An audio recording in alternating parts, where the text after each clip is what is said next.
எல்லாருக்கும் வணக்கங்க. நம்ம இன்னைக்கு பன்னீர் குழம்பு செய்ய போகிறோம். அது எப்படி செய்யலாம் என்னென்னு தேவைன்னு பார்க்கலாங்களா. தேவையான பொருள் எடுத்து வச்சுக்கலாங்க. பன்னீர், 2 தக்காளி, வரமிளகாய், கருவேப்பிலை,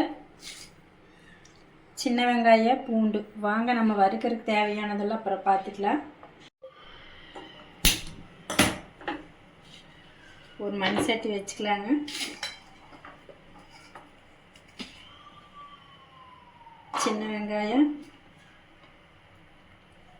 சின்ன வெங்காயம் 1 கப் அளவு போட்டுக்கலாங்க. பூண்டு ஒரு 8 பல் பூண்டு, வரமிளகா ஒரு 5 வரமிளகா, 1 ஸ்பூன் ஆயில் ஊற்றிக்கலாங்க. இது நம்ம மிக்சியில் அரைக்கிறதுக்காக நம்ம அதை வறுக்க போகிறோம்.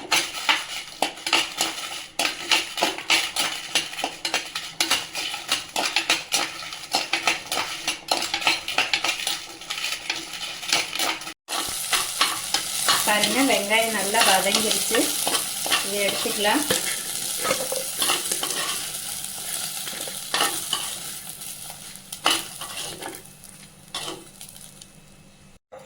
சீரக மிளகு 1 ஸ்பூன்,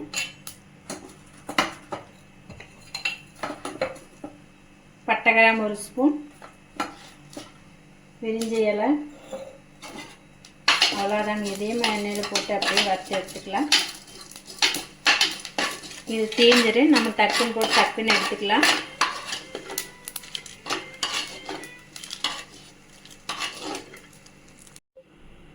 இப்போ என்ன பண்ணலான்னா தக்காளி கட் பண்ணி அதையும் வதக்கி எடுத்துக்கலாங்க.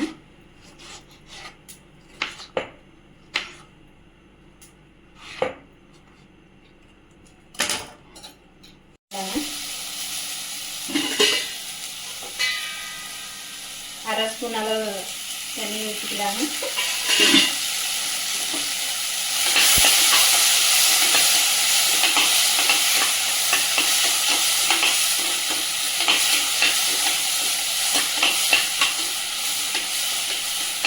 தக்காளி நல்லா வதக்கி எடுத்துக்கலாங்க. தக்காளி நல்லா வதக்கியாச்சுங்க. இதையே மெடிச்சு இந்த வெங்காயம் வதக்கி வச்சிருக்கலையே போட்டுக்கலாம். இப்போ என்ன பண்ணலான்னா மண் சட்டி இறக்கி வச்சுட்டு தோசைக்கல் வச்சுக்கலாம். கொஞ்சமாக ஆயில் ஊற்றிக்கலாம். வரமிளகாத்தூள் கொஞ்சமாக போட்டுக்கலாங்க.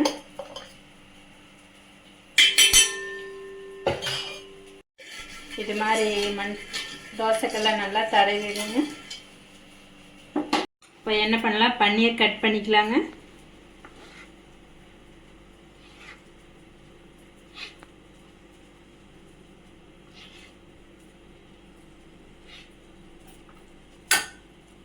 இப்போ இது சின்ன சின்ன பீஸாக கட் பண்ணிக்கலாம்.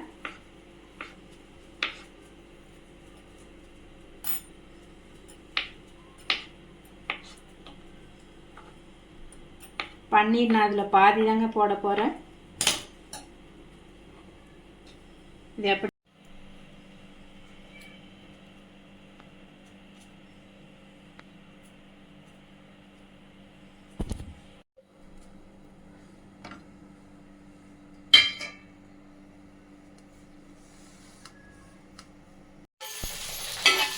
பாருங்க, தோசைகள் போட்டு வறுபட்டுச்சு. நம்ம அப்படியே எடுத்து அடுப்பு ஆஃப் பண்ணிடலாம்.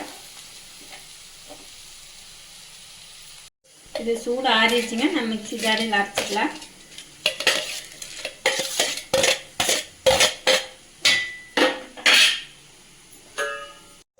மஞ்சத்தூள் கொஞ்சமாக போட்டுக்கலாங்க.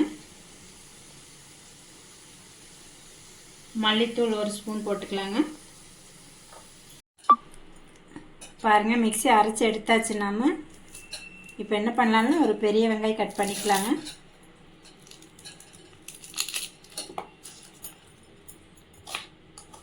நல்லா பொடியாக கட் பண்ணிக்கலாங்க.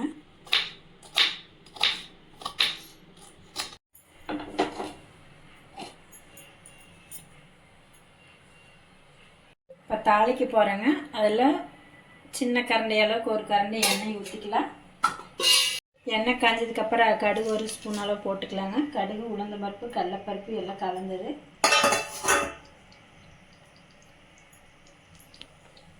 கடுகு பொரிஞ்சதுக்கப்புறம் பெரிய வெங்காயம், கட் பண்ண வெங்காயம் போட்டுக்கலாங்க. ஒரு 4 பல் பூண்டு சின்னதாக பொடிச்சா கட் பண்ணி போட்டுக்கலாங்க. வரமிளகாய் ஏற்கனவே அதில் சேர்த்திருக்கிற 5-6 மிளகாய், அதனால் ஒரு மிளகாய் மட்டும் சேர்த்துக்கலாங்க. கருவேப்பிலை கொஞ்சமாக போட்டுக்கலாங்க. எண்ணெய் நல்லா போட்டு நல்லா வதக்கி விடுங்க. வெங்காயம் நல்லா வதங்கிடுச்சுங்க. வதங்கிக்கப்புறம் இந்த மசாலா, அரைச்ச மசாலா ஊற்றிடலாம்.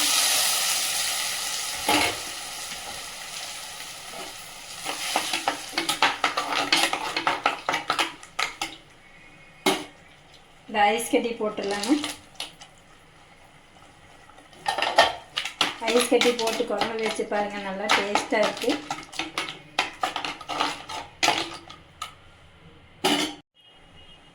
உப்பு கொஞ்சமாக போட்டுக்கலாங்க, குழம்புக்கு தேவையான அளவு. அது மூடி வச்சுருங்க, அப்படியே கொதிக்கிட்டு. பாருங்கள் நல்லா கொதிக்குது. நம்ம இப்படி கொதிக்கிறப்ப நம்ம அந்த பன்னீர் போட்டுடலாங்க.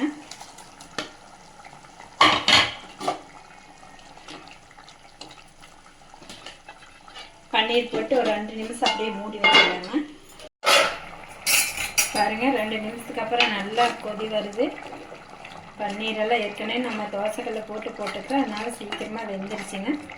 அது ஆஃப் பண்ணிடலாம். பன்னீர் குழம்பு ரெடி ஆயிடுச்சுங்க. இது மாதிரி செஞ்சு சப்பாத்திக்கும் தொட்டுட்டு சாப்பிட்லாம், சாப்பாட்டுக்கும் தொட்டுட்டு சாப்பிட்லாம். நீங்கள் இது மாதிரி செஞ்சு பாருங்கள். பன்னீர் குழம்பு செஞ்சு பார்த்துட்டு கமெண்ட் எப்படி இருக்குதுன்னு சொல்லுங்கள்.